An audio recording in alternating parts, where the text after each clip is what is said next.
Now I'm hoping today is going to be a really good day. It's supposed to warm up over 40 before noontime, and we should be able to get some painting done on the RD project, along with a couple other little things I've been waiting to do. If the rain ever stopped, and it stopped finally after all this rain. Boy, my pond is full, my garden is well watered, the grass is growing, the forsythias are growing.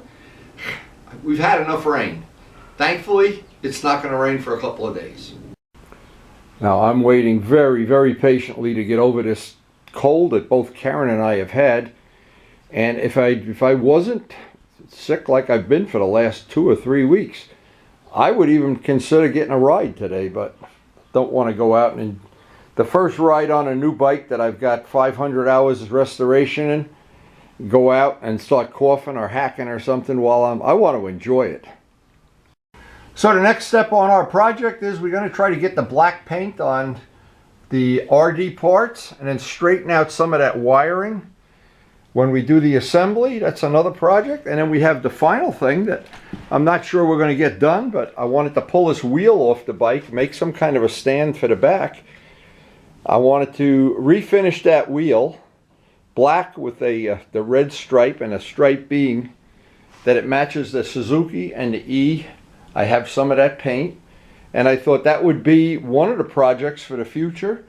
I want to do that, and then that we're coming up on a tire change in the back. I could swap that wheel out, and then when I need the tire change on the front, once that wheel is done, see, this is Evil Twins at work, then I can swap that wheel out. So what'll happen is the gold wheels will eventually be on that bike, and with a minimum of disruption to everything and a minimum of work, probably by the end of the summer we'll have 2 black wheels with the red stripe on this bike, and that kind of makes it just like we have with the Kawasaki.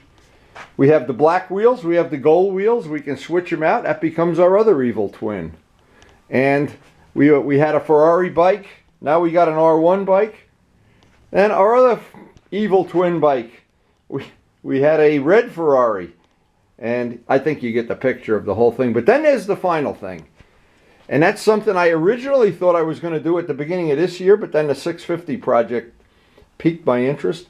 I wanted to make a set of tank and seat for Cafe Racer for this, a GS tank, and maybe a little fairing, I don't know, but make it, but of course an Evil Twin that I could always put it back to exactly a stock bike without a lot of work. And so what happens is every one of these bikes, and for all purposes, is kind of an Evil Twin.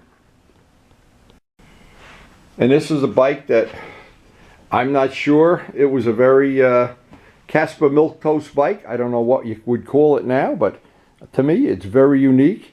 And this is joining the list of Evil Twins, bikes that have had more than one life. And as the weather's starting to warm up, the pond is starting to clear up. I actually can see the fish again. Well, it won't be long now and Karen's garden will start. Well, we already got some buds growing. We'll have the purple flowers growing over the pond, the wisteria, and hopefully the riding season will be starting soon. Well, it's going to warm up soon, and we'll be able to paint, but right now that coffee will taste great. See, it's the time of year the birds are building nests. They're building a nest right outside our window on the neighbor's property, and usually we get to see some nesting activity. We feed them every day whether they nest or not. I have the empty nest downstairs with that project done. So in the shop with the big project done, we have empty nest syndrome here. We have a big nest and only a few things here, but that's going to change very soon, I'm sure. Now, I tried to think this through, how I want to do this. I have the parts up here drying for an extra day. They've been drying with the self-etching primer. They're ready. So what I ought to do, see, I'm trying to sequence this. I ought to get the coat of black on that. I already have the black in the gun, the Bentley black. Then I could sand down and mask off the mirrors, get the black on them, the prime, the black, and maybe by the end of the day, get clear on everything. So if I could sequence up this day, then that would mean these parts would be ready to put back on a bike in a few days, and I'd be ready to pull that Suzuki wheel off. So trying to sequence things up to do this efficiently, is always job one. So the first start on this, before I do anything, I want to go over these parts. That one's fine. I want to see if there are any spots need to be touched up. That's fine. And we did have a repair on this one. Oh, it's right there. So what I want to do, and this is just kind of overkill, but I just want to run a sanding block over that, pick up the high spots, and then what I'll do is I'll put a little extra primer on it. I gotta find that spot. It's right there. And this is just 600 sandpaper. It's going to pick up the high spot, and then by putting another coat of primer on this, the primer can dry. Looks like it's warming up out there. Actually, I wish I felt better. I would go for a ride, but when you feel like I do now, it's better to stay around the house.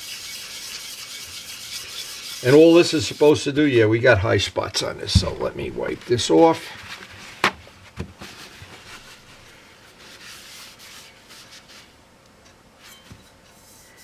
And anytime I can do that, it'll just make, oh yeah, a little bit better. I'll pick up the high spot. I'll go shoot a little primer on this, and while this is drying, I can paint those parts black.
Now we have painted a lot of mirrors, and there is always a couple of pitfalls to painting mirrors. Number one, the biggest one, is you'll scratch the mirror. And when you scratch it, what I found is on these inexpensive mirrors, now maybe this is not true if you buy a $150 set of mirrors, but these mirrors are made out of some kind of material that can or cannot melt, and so we always use Sealer primer to try to avert that. But the most vulnerable part of the whole job is not to scratch the mirrors. If you get a little stone on your glove and you go to adjust the mirror, you wind up with a scratch on them. So I'm very careful with it, and I'm just going to take some simple green, try to get off all the whatever residue is on here, get them clean. There's also another thing, and it's a little trickier than you think. Where this little joint is, I don't want any paint to build up there, because then if I move the mirror even slightly, I wind up peeling the paint, a big chunk comes off. So it's not as simple as you think, painting a set of mirrors. It's a little difficult, believe it or not, it's difficult masking off the glass. It gets a little tricky. Well, we found some tricks that I think we can share to deal with that. But the number one thing is, and it's the same as if you're painting anything, it doesn't matter what you're painting, is to start with a part that doesn't have any wax, fingerprints, grease, anything on it. Now, I haven't put gloves on yet because dealing with the tape, I find it almost impossible to deal with tape and razors when I have gloves on. So, number one, I want to get all the simple green off around these edges because that's where I want the paint to stick the most. I want to clean the glass so that the tape sticks. I don't want these to be soaking wet. I'm going to try to do this very, very meticulous because this is one of the things that I really like about in the last couple of years with the motorcycles is having mirrors you can see out of. It's really been a big advantage for me. Number one, I can't twist my neck like an 18-year-old can, so I need to look in the mirrors more than a younger person. And I'm definitely not going to ever have another clip-on bike. My clip-on bikes are done. So if I'm going to have handlebars and a nice set of mirrors, why not? And before I ever touch sandpaper to these mirrors, I don't want to have any any silicone or grease. Again, fingerprints. Prep wall. I've done simple green. I'm doing prep wall. I'm throwing the paper towels away as I go. And the first step on this, and it's a little tricky, is once I get this really clean, I want to mask off what amounts to be the mirror part of the mirrors, the glass. That in itself can be really frustrating, and there's times, and depending on the shape of the mirror, that I've had to do it several times to get a nice crisp clean edge. Well, it's worth doing, because when you're all done, if you're looking in the mirror and there's a rough edge on that, I don't know. I don't know about that. All right, so we're ready to backmask.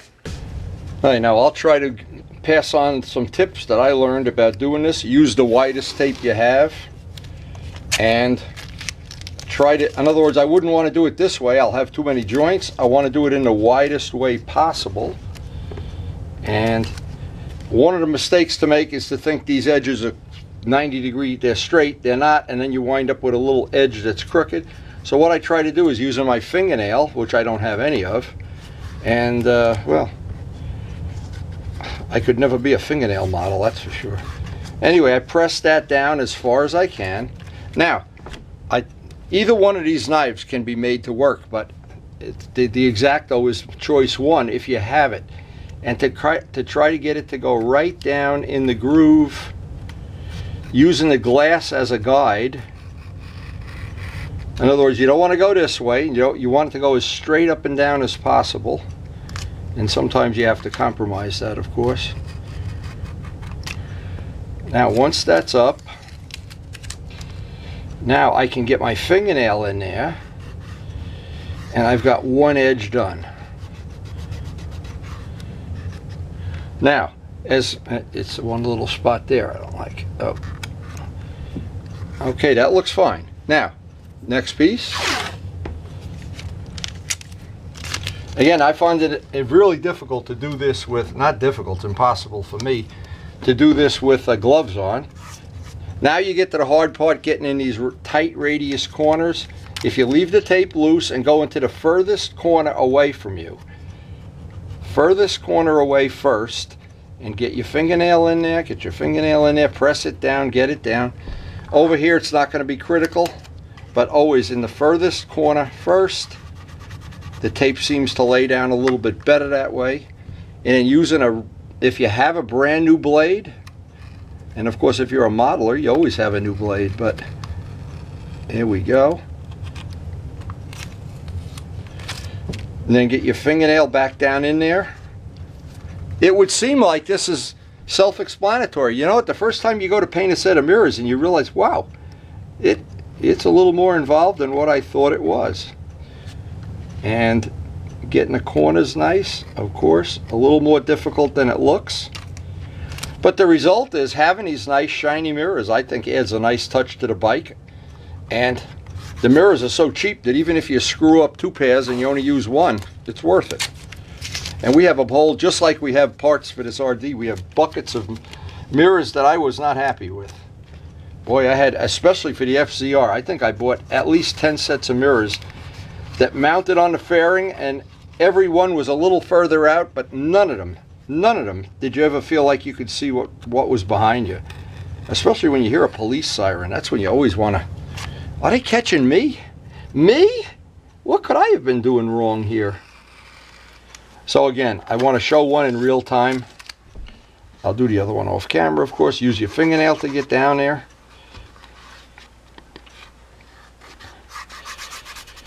And before you do any sandpaper, because here's what will happen, is you have a piece of sandpaper, you're sanding an edge, and all of a sudden there's a big scratch in the mirror, you can throw it away. Those glasses don't come out. I've never figured a way of getting them out without breaking them. Now once that's done, I have some 1/8 inch tape. And the trick here, very simple thing, I want all of the parts of this that need to move, that need to articulate when you adjust the mirror. You can stretch it down through there, and I can get a nice edge this way, and then I can just go around a second time and get the bottom edge and then fill in between the two. And if you don't do this the first time you adjust the mirrors, you run the risk that a piece of that paint is going to come off. And usually, especially on these mirrors, especially if you have some of the European motorcycles that I have made painted mirrors for. They use different plastic, and it is really prone to melt. Yes, Luciano, how many mirrors I painted for him, and half of them melted.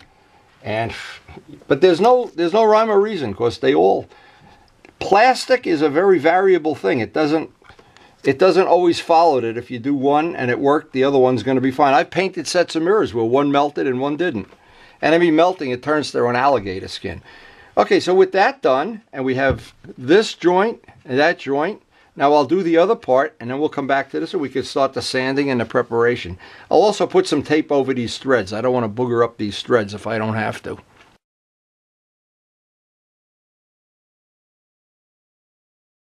Now I got some 120 sandpaper and our trusty Harbor Freight.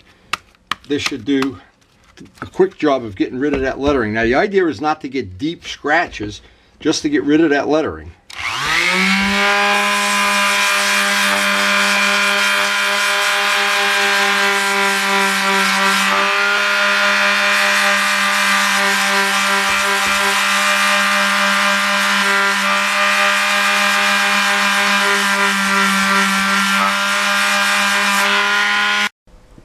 So this is what, and of course, it's in the most obvious spot on the mirror, not on the bottom.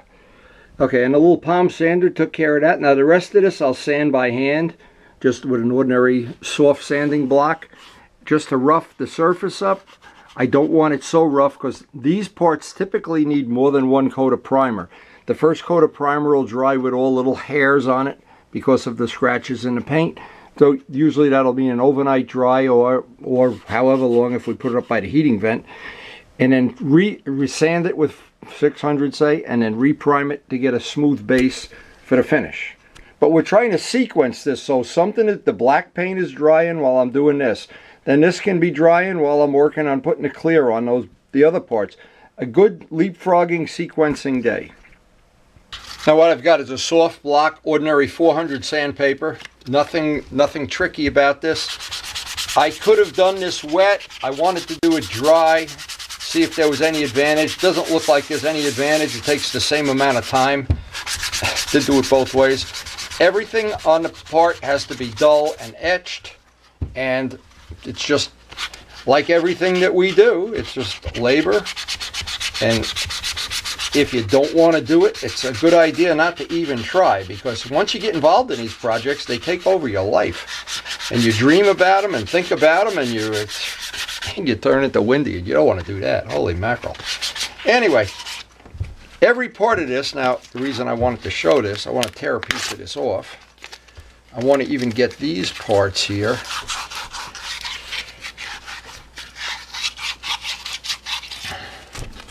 And you can see by, obviously these are very inexpensive parts, not a lot of paint on them. That's for sure. You go right through, you touch it with sandpaper and you go right through, but considering how cheap these parts are, I'm willing to put my own finish on. And it's just, as I always say, the cost of the material is almost nothing. It's the labor that winds up being the biggest item, and it's the only word I know of is a labor of love. Without that word, we don't have much to go by.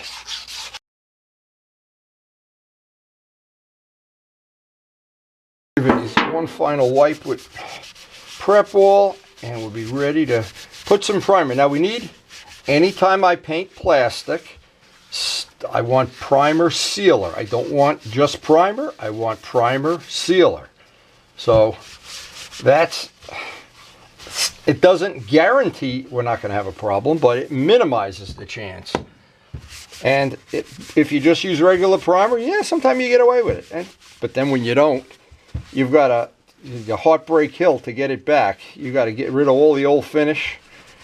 So I always suggest any plastic, or if you're going over any old finish, my suggestion is primer sealer. Now we're going to use Duplicolor today, but I have used Rust-Oleum.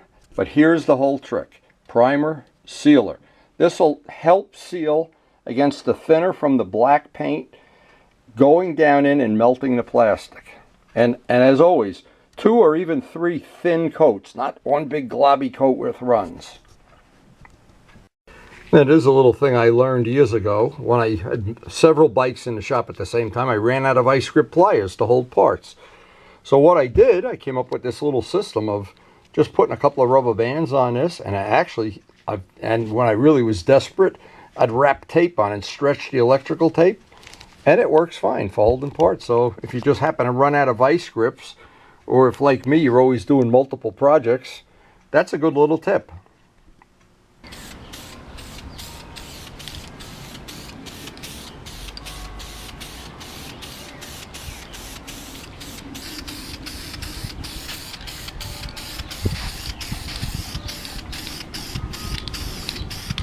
You know, what I want to show is the first very light coat of primer. If you look down real close, you see the plastic looks like it's got fur growing on it. Yeah, but you put the second coat on, and then we'll sand it, and then put a third coat on. But just getting on the whole thing, get on thin. Don't get a big droppy, gloppy, wet coat on there.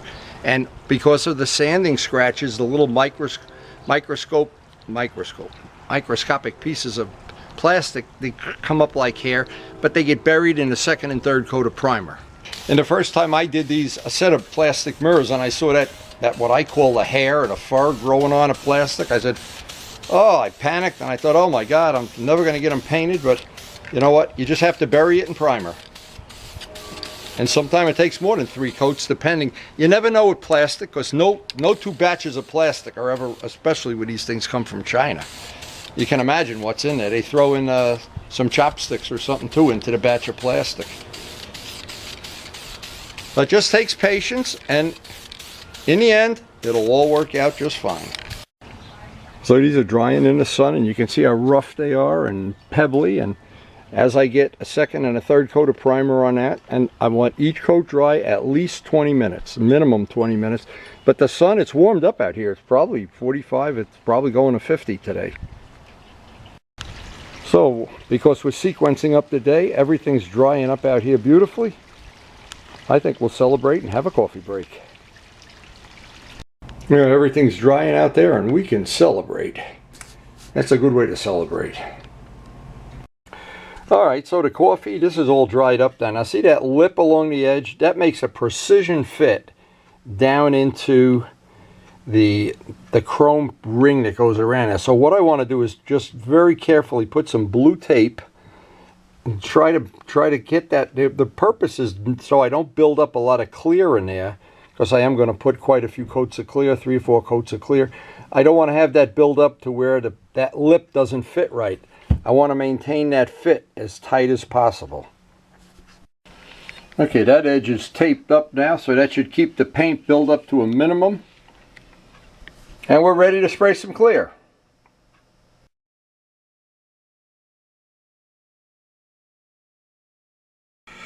And the clear that we've been using, as long as it's been just as good in my opinion as the 5-star, and we've used them both with good results. But I always suggest using the fast hardener, unless you have a climate controlled spray booth.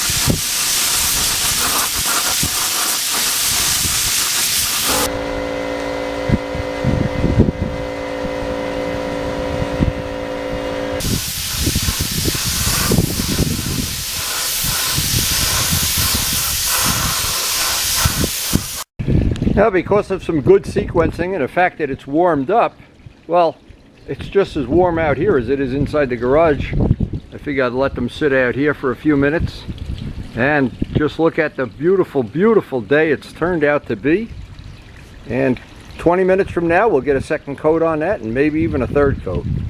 It's drying up beautifully. What an upgrade over the way those parts looked a couple days ago. Okay, and while that's drying, we're going to get another coat of, I'm just going to take this and touch it with a piece of 400 sandpaper just to get some of the hairs off and get another coat of primer on that. Now what I'm doing, I'm just rubbing a piece of 400 sandpaper over this just to get the hairs off. I don't want to sand through. I'm not looking to make a change in the finish. Just lightly brush it, 400 paper, and we'll be ready to put on another coat of primer. And each time I do this, sometimes you have to do it twice, sometimes 3 times, you'll get rid of all those ugly hairs. Don't let those hairs intimidate you. And the whole trick is just to get light coats on, sand between coats, not sand down through, just very light coats. Now just letting everything dry in between coats here, coming up on a point. We got one more mirror to do, and then be ready to give this the next coat. And the day is really cooperating. So while I was waiting for paint to dry, I did a little oogling. This is mandatory when you have this kind of a project you've worked on for 500 hours. You got to do some oogling. Anyway, the problem is I can't really shoot photos till the sun gets past noon.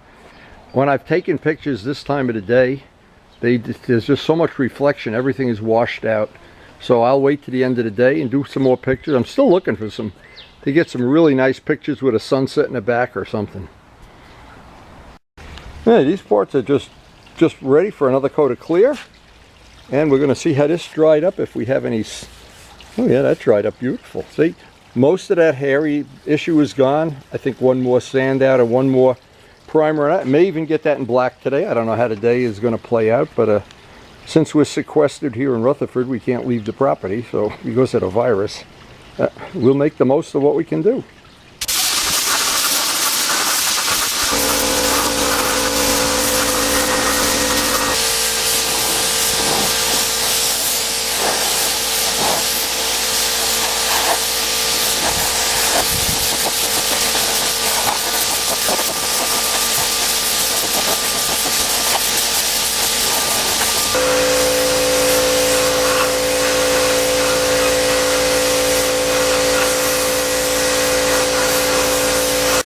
Now so far today we got all the clear I wanted to get on these parts. There's plenty on there. That really worked out way better than I thought it would, and the day of course turned into a really nice painting day. Now the time I have left, what I'm going to try to do is get one more sand out on those mirrors with 400 and maybe get them in black, because I just want to take advantage of the fact we have such a spectacular day for painting. You know, it's such a nice day, I actually wanted to do this out here. And again, I'm not sanding through, I'm just dusting off any of the little hairs that come through on this. And we'll put one more coat of primer on this. And I think we'll get the black on today. See, I'm trying not to waste the opportunity of having such a nice day. And because of the virus, we're locked into here. We can't really leave the property. So, well, among other things, I just like to get more progress done. And then when we do get a rainy day like yesterday, you know, we have indoor stuff to do too, and always trying to leapfrog and always trying to sequence things that nothing goes to waste. Everything is efficient. And that's about how much sanding I would do. Just about like that. Another coat of primer.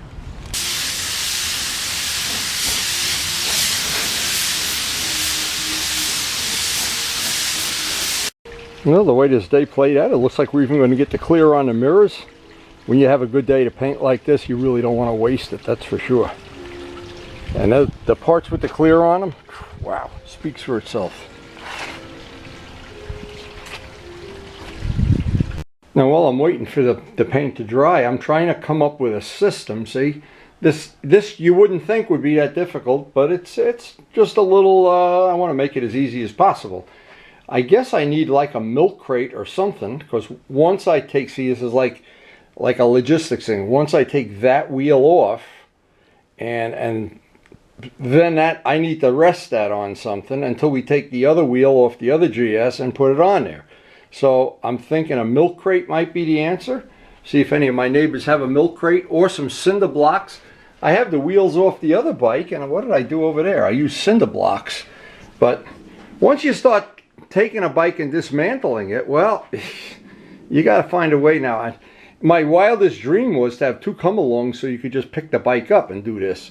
But for some reason that didn't work out the way I thought it would. Anyway, I got to think about this while I'm waiting for that paint to dry. And I've had the two sets of Suzuki wheels and two sets of Suzuki bodywork that make it a true evil twin. And I think it's going to change the whole look of the bike, having those black wheels with the red little accent stripe. But again, dreaming is free. And I have to be honest, in the last 500 hours, I've been doing a lot of dreaming. And as I put this bike together and put it out for the photo shoots at the end of the day, once that sun goes into sunset, I just couldn't be happier. Let's see, that paint's drying up. Yeah, I think the only thing left here is we're going to have to get the clear on the mirrors and do it the same way. 20 minutes between coats, maybe get 2 or 3 coats on that, let it dry out in the sun here. It'll dry out in the sun here nicer than now. I just wanted to put a tip on here. If you have a 90-degree day, it's about 50 degrees out here now. In fact, I already got rid of my flannel shirt. It was getting hot. You don't want to put this out in the sun at 90 degrees or you'll get blisters in the paint. At this temperature, you won't. I didn't want anybody to fall for that trick. I had done that in the past and put something, especially something black, out in the bright sun. Oh, look at that. It's going to dry right up. Came back 10 minutes later and I had a big bubble.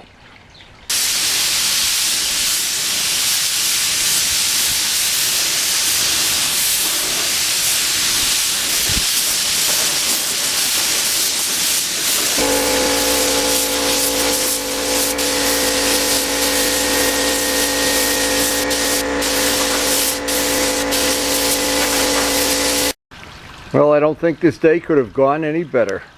And now it's just a question of waiting to see. Put everything in the garage in about a half an hour and letting it sit overnight. And tomorrow we'll see how this is going to have dried up. I think it's going to be really good. We really took advantage of a day. This is almost like the first day of spring. And due to unique circumstances, I think we used it to our advantage. So this really did turn out to be kind of a special day. So all I can say is I hope you enjoyed the video and I hope your paint's drying up as good as mine is. And we'll come back to this tomorrow and I think we'll be in good shape. Anyway, hope you enjoyed the video and thanks for watching.